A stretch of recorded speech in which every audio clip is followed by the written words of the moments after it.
আসসালামু আলাইকুম রহমতুল্লাহি ওবরকাত।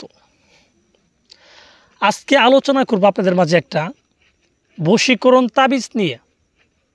বশীকরণ তাবিজটা হচ্ছে যে তাবিজটা প্রয়োগ করার মাধ্যমে কোনো কাঙ্ক্ষিত ব্যক্তিকে নিজের বাধ্য করা যায়, নিজের বশ করা যায়, নিজের গোলাম বানানো যায়। এক কথায় আপনি তাকে যা বলবেন আপনার তাই শুনবে। এটা বিশেষ করে স্বামী স্ত্রীর ক্ষেত্রে যদি করেন, যে আপনার স্বামী আপনার কথা শোনেন, আপনার অবাধ্য, অন্য জায়গায় পরকীয়া করে বা অন্য কোনো মেয়ের সাথে মেলামেশা করে, সেই ক্ষেত্রে যদি আপনি আপনার স্বামীর জন্য এই তাবিজটা করেন, তাহলে সেই স্বামী সকল প্রকার পরকীয়া সম্পর্ক বিচ্ছিন্ন করে বা ছিন্ন করে আপনার কাছে ফিরে আসবে এবং আমৃত্যু সে যতদিন বেঁচে থাকবে সে আপনার কথা মতো চলবে, ভালোভাবেই চলবে। পরিপক্ষভাবে যদি কোনো মেয়ে কোনো ছেলে একজন ছেলে যদি একটা মেয়ের জন্য করে বা নিজের স্বামী যদি কোনো স্ত্রীর জন্য করে, সেই স্ত্রী কিন্তু সেম টু সেম একইভাবে যতদিন দুনিয়াতে বেঁচে থাকবে সেই স্বামীর বাধ্য হয়ে থাকবে, নিজের গোলাম হয়ে থাকবে, তাকে যা হুকুম করা হবে তাই কিন্তু পালন করবে।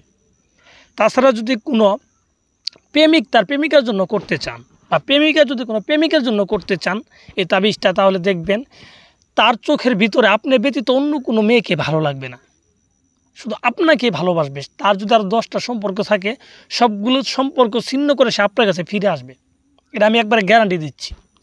কিন্তু কথা হচ্ছে, আমি যেতভাবে সহজভাবে বলছি জিনিসটা কিন্তু অতটা সহজ না।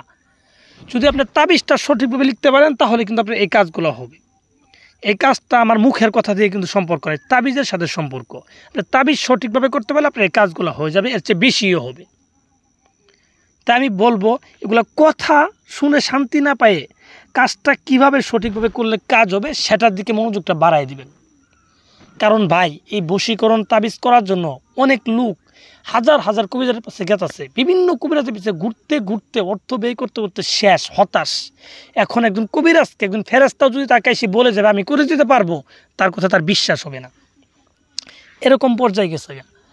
এর কারণ হচ্ছে আপনার সঠিক নিয়ম না জানি, সঠিক তাবিজ না জানি মানুষের পিছিয়ে দৌড়ান। আরে ভাই, আমার নিজের কাজ নিজে কর্ম, নিজের যদি যোগ্যতা থাকে অন্যের কাছে কেন যাব? নিজে যদি করতে পারি, নিজের আয়ত্তের ভিতরে যদি থাকে তাহলে আমি নিজেই করব। আর যদি আমার আয়ত্তের ভিতরে না থাকে তাহলে আমি অন্যের কাছে যাব। তো যাওয়ার আগে তোমার চিন্তা করতে হবে যে উনি যে ভিডিওটা আমাকে দিল, যে তাবিজটা দিল, এই তাবিজটা সঠিক কিনা।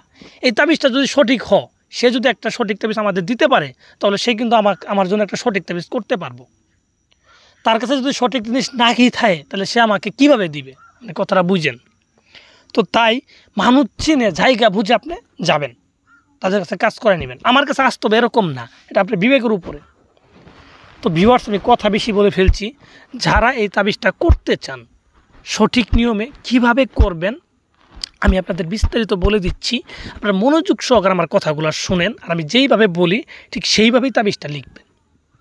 তো এই তাবিজটা লিখবেন যে কোনো একটা মঙ্গলবার দিন রাত্রেবেলা, রাত্রে 11টা থেকে 12টার ভিতরে তাবিজটা লিখে শেষ করবেন। এবং এটা লেখার জন্য আপনি যাবেন যে কোনো একটা শ্মশান ঘাটে। যাওয়ার পর শ্মশানে যেখানে চিতাপুরা আর কি, ঠিক আছে, তার আশেপাশে আপনি বসবেন, যে কোনো একটা আশেপাশে বসবেন, দক্ষিণ দিক মুখ করে। সামনে আগরবাতি মোমবাতি এগুলা ধরাই নেবেন। ধরাই নেওয়ার পর একটা মাটির হাঁড়ি নেবেন, নতুন একটা মাটির হাঁড়ি একদমই কিনে আনবেন। কিনে আনার পরে সেই মাটির হাঁড়ির উপরে এই তাবিজটা অঙ্কন করবেন। আমি যেভাবে আঁকাইছি আপনার সেম টু সেম একইভাবে এই তাবিজটা অঙ্কন করবেন। তো অঙ্কন করার পর তাবিজের নিচে যাকে বশ করতে চান প্রথমত ছেলের নাম লিখবেন, তারপর ছেলের বাবার নাম, তারপরে মেয়ের নাম, তারপরে মেয়ের মায়ের নাম। যে কেউ করেন, ছেলে করেন মেয়ে করেন, প্রথমত ছেলের নামটা দিবেন। আর তাবিজটা যখন লিখবেন তখন মুখের ভিতরে মিষ্টি জাতীয় কোনো কিছু দিয়ে লিখবেন। আর যার জন্য লিখতেছেন তার কথা ভেবে ভেবে লিখবেন। তো এইভাবে মাটির হাড়ির উপরে তাবিজটা লেখা কমপ্লিট হয়ে গেল। হয়ে যাওয়ার পর এই তাবিজটা মাটির হাড়ির উপরে যে লিখবেন, কি দিয়ে লিখবেন? এটা লিখবেন কুমকুম আর কাম সিঁদুর মিশ্রিত করে কালি বানায় নিজের শাহাদাত আঙ্গুল দিয়ে এই মাটির হাড়িতে এই তাবিজটা লিখবেন। তো লিখার পরে হাড়িটার ভিতরে আপনি একটু আগরবাতির ধোঁয়া দিবেন, আর চতুর্থ সাইডে আতর লাগাই দিবেন, আতর সুগন্ধি আতর লাগাই দিবেন।